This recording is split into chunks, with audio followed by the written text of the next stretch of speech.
Assalamualaikum warahmatullahi wabarakatuh. Perkenalkan, nama saya Ria Irawan dengan NIM F1051251050.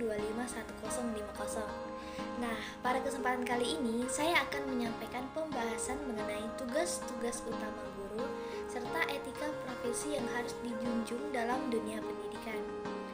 Baik, langsung saja kita masuk ke pembahasannya. Yang pertama itu ada tugas guru.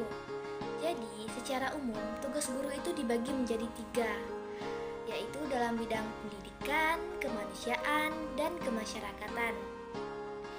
Ketiga tugas ini saling berkaitan dan tidak bisa dipisahkan. Mengapa? Karena guru itu tidak hanya berperan di kelas, tapi juga di lingkungan sosial. Bidang yang pertama itu ada bidang pendidikan.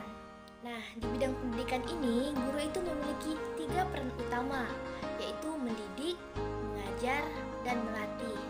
Nah, mendidik itu tidak hanya sekedar menyampaikan materi pelajaran, tapi juga menanamkan nilai-nilai kehidupan.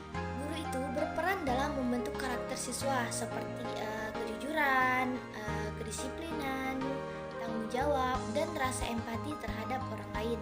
Misalnya nih, guru mengajarkan pentingnya menghargai teman, bersikap sopan, dan bertanggung jawab atas tugas yang diberikan. Jadi, bisa dibilang mendidik itu lebih fokus ke pembentukan pribadi siswa. Yang selanjutnya itu mengajar. Nah, kalau mengajar itu lebih fokus pada penyampaian ilmu pengetahuan kepada siswa.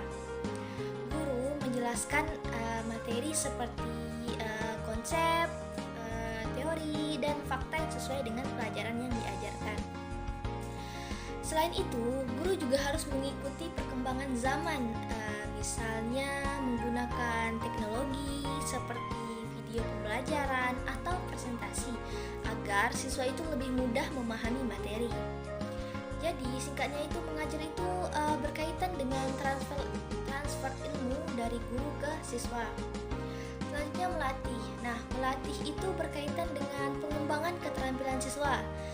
Tidak hanya keterampilan akademik seperti membaca, menulis, dan berhitung, tapi juga keterampilan lain gitu seperti komunikasi, kerjasama, dan berpikir kritis. Contohnya tuh seperti guru memberikan latihan soal, diskusi, kelompok, atau presentasi agar lebih terampil dan percaya diri. Jadi melatih itu lebih ke praktik langsung supaya siswa benar-benar bisa. Selanjutnya adalah tugas guru dalam bidang kemanusiaan. Guru itu berperan sebagai orang tua kedua bagi siswa. Artinya guru itu harus bisa memahami perasaan siswa, peduli terhadap kebutuhan mereka, dan memberikan bimbingan kalau ada masalah gitu. Misalnya ada siswa yang merasa sedih nih karena nilai ujiannya kurang bagus gitu. Nah, guru ini bisa memberikan motivasi dan menunjukkan cara memperbaiki hasil belajarnya, bukan sekedar mendegur. Dengan itu, siswa itu merasa didukung dan termotivasi. Nah, terakhir ada tugas guru bidang kemasyarakatan.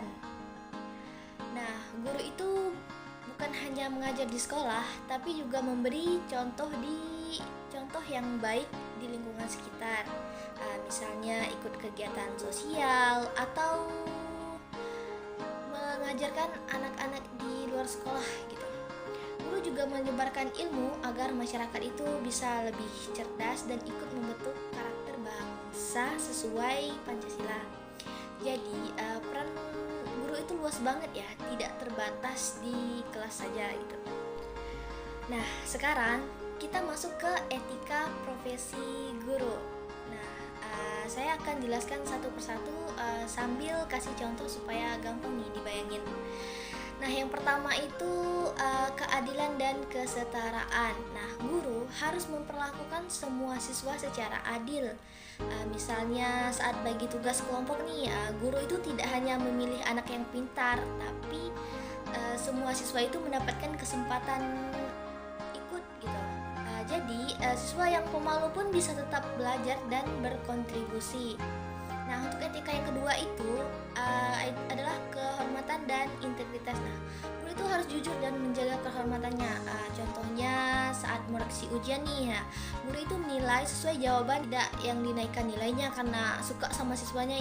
Kalau terjadi kesalahan nih, guru itu mengakui dan memperbaikinya. Selanjutnya adalah privasi dan kepercayaan. Nah, guru itu pasti sering mendengar keluhan atau cerita pribadi dari siswanya gitu.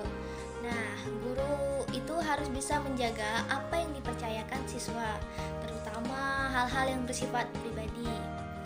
Contohnya tuh jika ada siswa yang bercerita tentang masalah keluarga, guru itu tidak membicarakannya ke teman-teman lain. Kalaupun harus membicarakan ke pihak sekolah, biasanya hanya ke konselor untuk membantu siswa tersebut. Etika berikutnya adalah profesionalisme. Nah, ini nih artinya guru itu harus siap secara mental, materi, dan waktu ketika mengajar.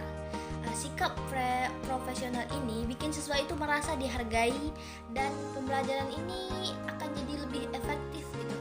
Contohnya nih, guru itu menyiapkan slide bahan ajar dan rencana pembelajaran.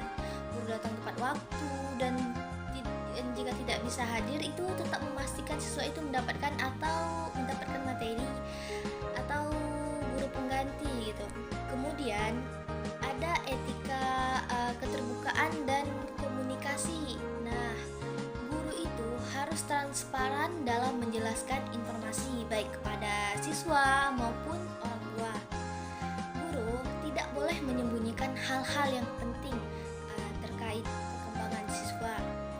Contohnya tuh kalau ada siswa yang nilai pelajarannya turun nih, nah guru itu menjelaskan kondisi tersebut kepada orang tua dengan baik dan memberikan saran.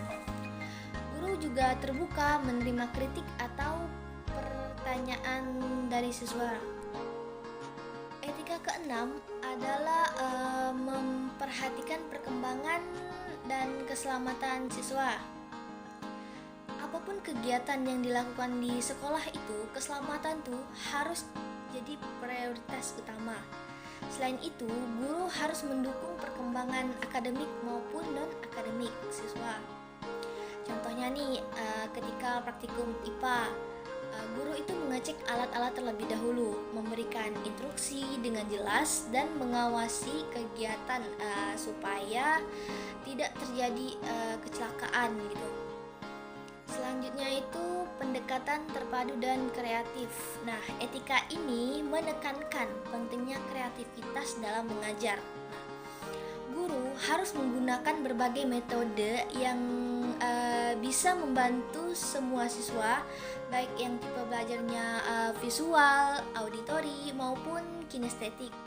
Contohnya, guru menggunakan video pembelajaran, kuis interaktif, diskusi kelompok, atau permainan edukasi gitu. Nah, dengan metode yang beragam, suasana jadi lebih hidup dan siswanya lebih mudah memahami materinya. Selanjutnya ada toleransi dan kepedulian. Nah, guru juga harus menanamkan sikap toleransi dan rasa kepedulian. Karena di kelas itu pasti banyak sekali perbedaan, baik dari latar belakang budaya, karakter, atau cara berpikir. Contohnya nih, ketika diskusi tentang budaya atau agama nih, nah guru itu mengingatkan agar setiap pendapat itu dihargai. Kalau ada yang tampak sedih atau bermasalah, guru itu mendekatinya dan menanyakan kabar dan memberikan dukungan gitu. Nah, etika selanjutnya itu penghindaran diskriminasi dan pelecehan. Nah, etika ini sangat penting karena harus memastikan bahwa sekolah itu adalah tempat yang aman bagi semua siswa. Nah, guru tidak boleh melakukan diskriminasi dan harus tegas ketika ada pelecehan atau bullying. Contohnya, jika siswa dibully nih, guru itu langsung menegur pelaku dan melaporkannya ke pihak sekolah. Nah, guru juga memastikan bahwa siswa yang menjadi korban itu mendapatkan dampingan agar merasa aman kembali. Digital gitu. Baik teman-teman, sebagai penutup dari pembahasan kita hari ini, dapat disimpulkan bahwa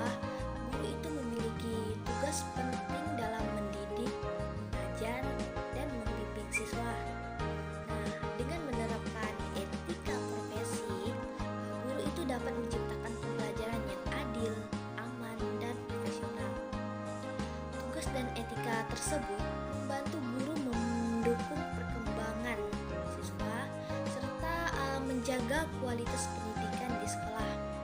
Nah, untuk menutup pembahasan ini, saya ingin memberikan satu soal refleksi.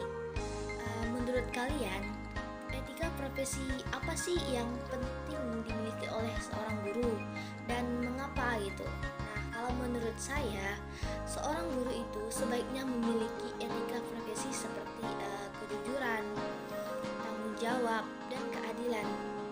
Karena hal ini sangat penting dalam mendidik dan membimbing siswa.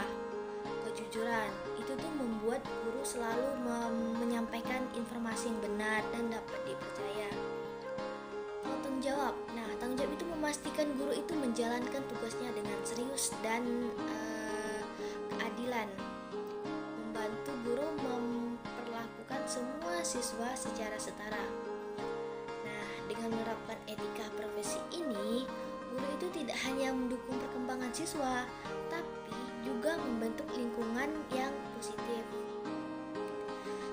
Demikian pembahasan kita hari ini.